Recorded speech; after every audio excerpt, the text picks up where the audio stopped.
আজকে আমি তোমাদের সাথে এমন একটা রেসিপি শেয়ার করব যেটা আমার রান্না করা রেসিপিগুলোর মধ্যে থেকে বেস্ট, মালাই কোফতা, যেটা আমার খুব ফেভারিট হয়ে গেছে এখন।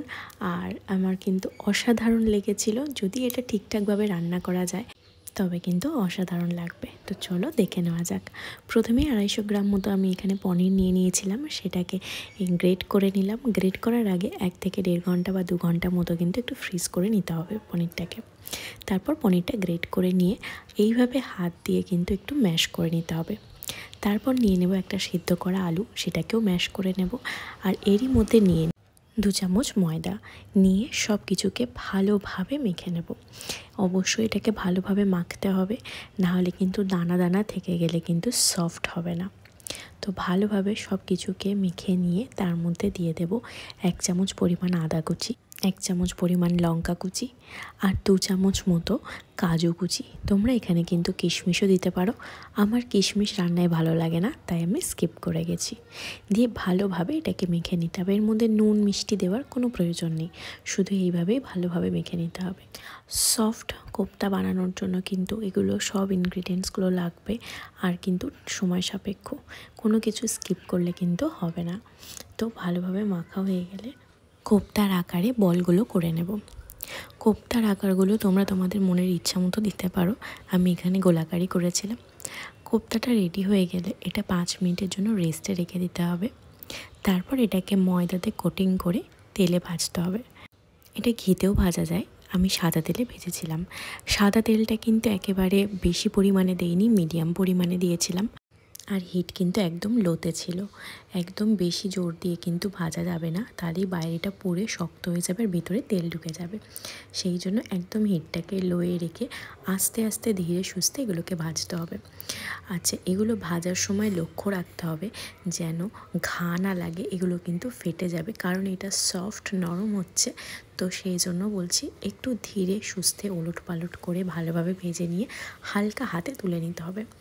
দেখতেই পাচ্ছ একটু একটু ক্র্যাক হচ্ছিল, কারণ আমি যখন এগুলো ওই খুন্তিটা দিয়ে নাড়ছিলাম তখন কিন্তু ক্র্যাক হয়ে যাচ্ছিলো। তাই আস্তে সাবধানে ভালোভাবে ভেজে নিয়ে তুলে নিতে হবে। ব্যাস, তাহলেই আমাদের রেডি হয়ে গেল কিন্তু এবার মালাইয়ের পালা। মালাইয়ের জন্য আমরা প্রথমেই প্যানে নিয়ে নেব একটু সাদা তেল, তাতে দিয়ে দেব গোটা গরম মশলা। গোটা গরম মশলার মধ্যে আমি এখানে লবঙ্গটাকে অ্যাভয়েড করেছি। তেজপাতা, এলাচ আর দারুচিনি দিয়ে আমি কিছুটা পেঁয়াজ কুচি ভেজে নেব।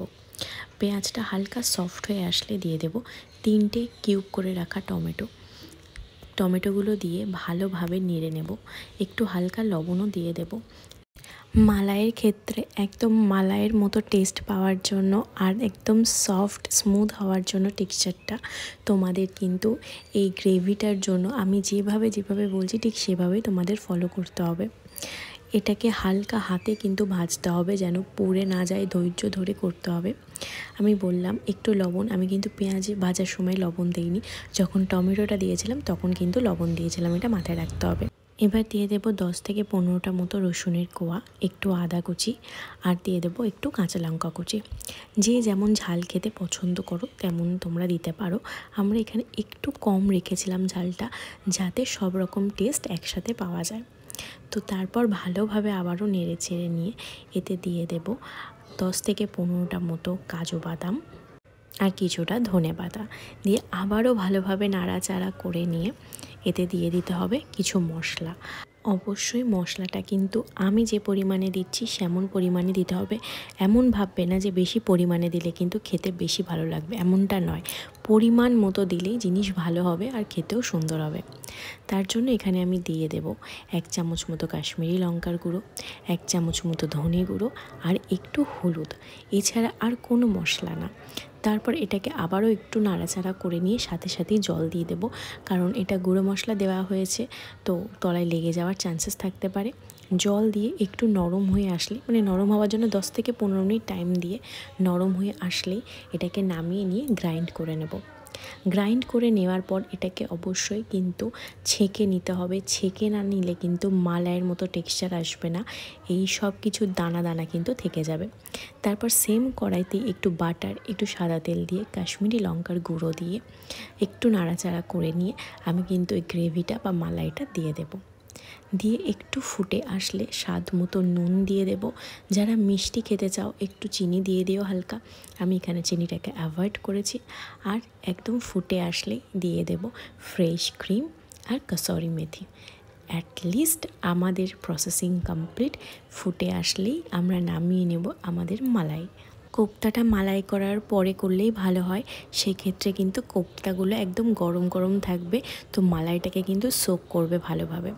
মালাইটা রেডি হয়ে যাবার পরে দেখতেই পাচ্ছ মালাইটা কিন্তু কত সুন্দর হয়েছে, খেতেও কিন্তু অসাধারণ হয়েছিল। দেখো কতটা গাঢ়, একদম পুরো সুন্দর গ্রেভি।